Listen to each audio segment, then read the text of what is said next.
You ever meet someone who flips your whole world upside down, not with a fight, but with words so sharp they cut through years of arrogance?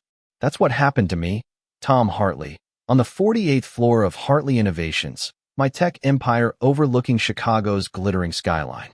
I'm not proud of who I was that day, but I'm damn proud of who I'm becoming because of a 13-year-old girl named Mia Carter. It was a crisp fall afternoon, the kind where the city hums like it's got a secret.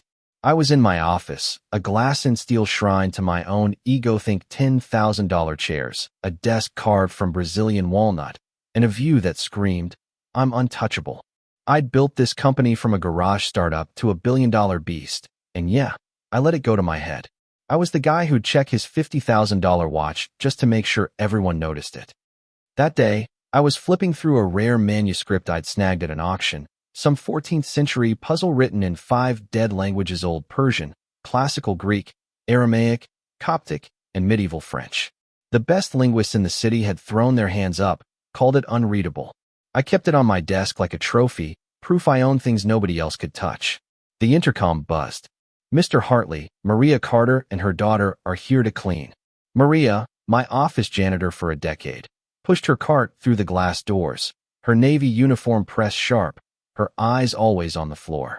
Next to her was Mia, this skinny kid with a beat-up backpack, sneakers polished to a mirror shine, and a look that said she was sizing up my world.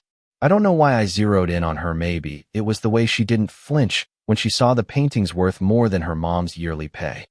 Maria, I said, leaning back, 10 years mopping my floors, and you never told me you had a kid. What's her deal? Following in your footsteps?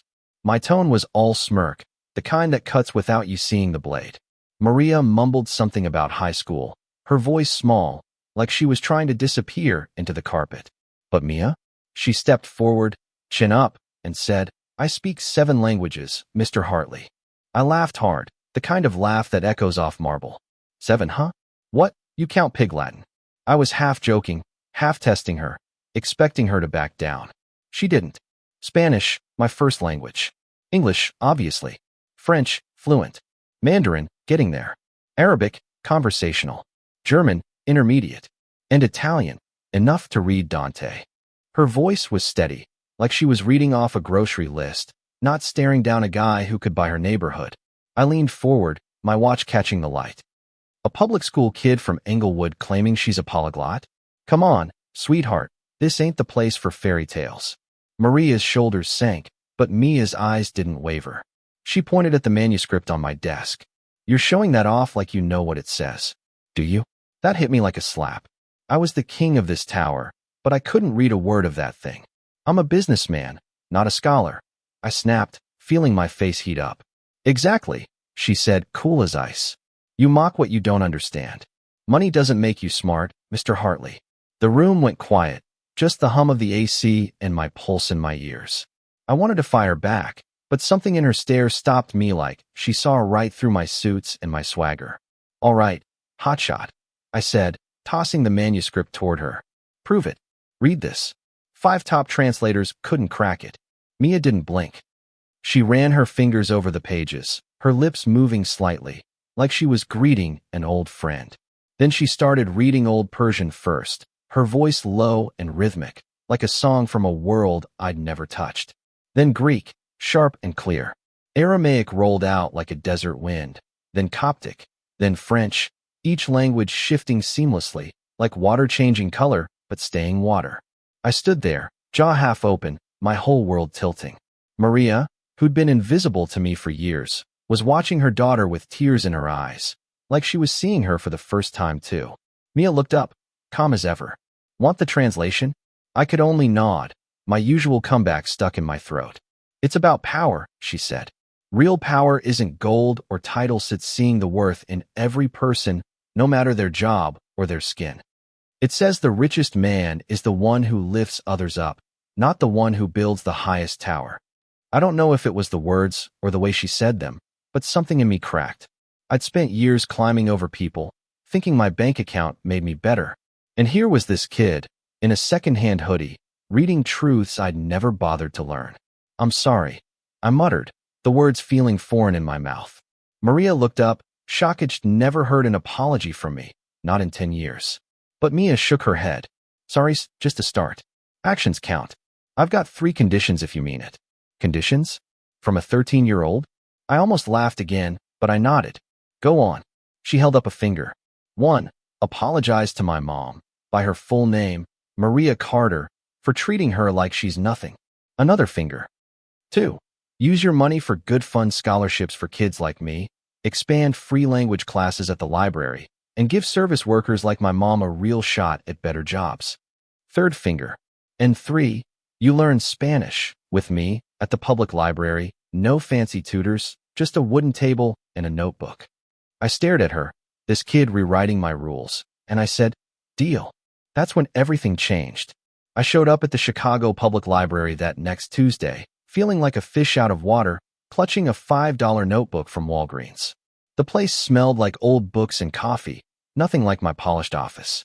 Mia was already there, backpack stuffed, no trace of smugness. Phone's off, she said, like a teacher who'd done this 100 times. Mistakes are fine, but you gotta try. I butchered, hola, so bad an old guy at the next table chuckled. Mia didn't laugh, she just corrected me, patient, like she knew I'd get there. Back at the company, I started making moves. I set up 100 scholarships for working-class kids, prioritizing the ones who'd been overlooked: Black, Latino, kids of immigrants. I funded language programs at 10 library branches. I reworked our custodial jobs, creating paths to operations roles with training paid as work hours. My CFO, Greg Walsh, nearly choked. Tom, this is millions. Shareholders will lose it. I shrugged. Measure the results in a year. If I'm wrong, I'll answer for it. But the pushback wasn't just internal. My old buddies at the Lakeside Club, guys who measure life in stock tickers, cornered me over whiskey. You're going soft, Hartley, one sneered. Promoting a janitor's kid? Learning Spanish in a library? What's next? Selling the company to hippies? I didn't bite back.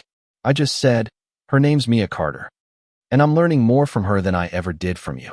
The real test came when someone defaced a scholarship poster in our lobby. Scrawled in marker, stay in your place. No slurs, but the message was clear. Maria saw it first, her face pale but steady. Mia snapped a photo and said, we don't erase this quiet. We clean it, but we talk. I called everyone in: janitors, coders, execs.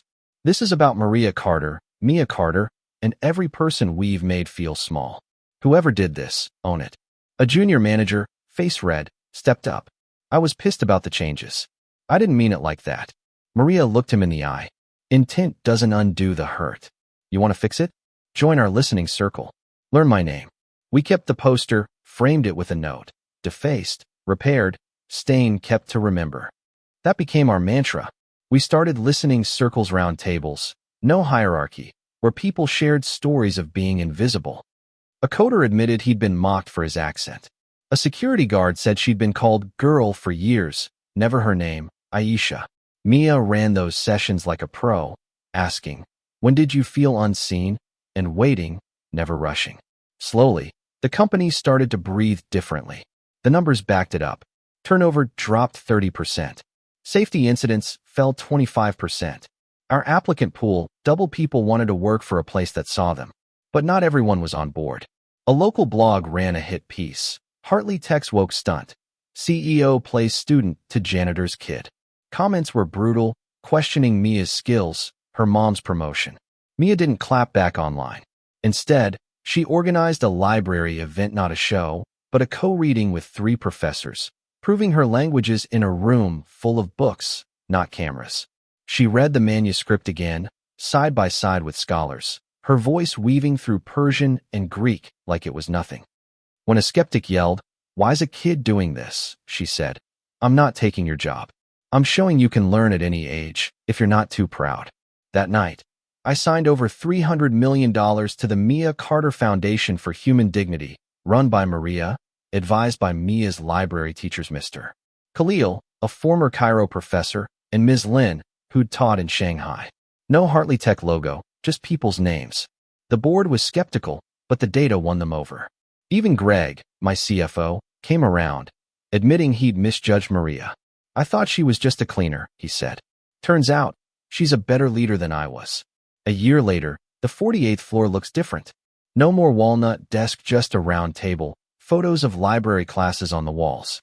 Maria runs our people programs, training managers to listen, not just command. Mia, now 14, still teaches me Spanish every Tuesday. I'm terrible at it, but every gracias I get right feels like a brick laid in a new foundation. The foundation's grown 15 libraries, 200 scholarships, mentoring programs where employees and kids learn together. We don't hide the stains. That defaced poster still hangs in the lobby, a reminder we're not done. Looking back, I was a guy who thought money was the only language that mattered. Mia taught me there's a richer one: dignity, respect, the courage to say someone's name right. It's not about being perfect. It's about showing up, even when you're wrong, and learning to listen. I'm still stumbling, but I'm on the road. So what about you? If you were Mia, standing up to someone like the old me, would you have the guts to speak? Or if you were me, could you admit you were wrong and start over? Drop your thoughts in the comments. I want to hear your stories, your fights, your wins. Hit like if this hit you, share it with someone who needs to hear it, and subscribe so we can keep talking about what really matters.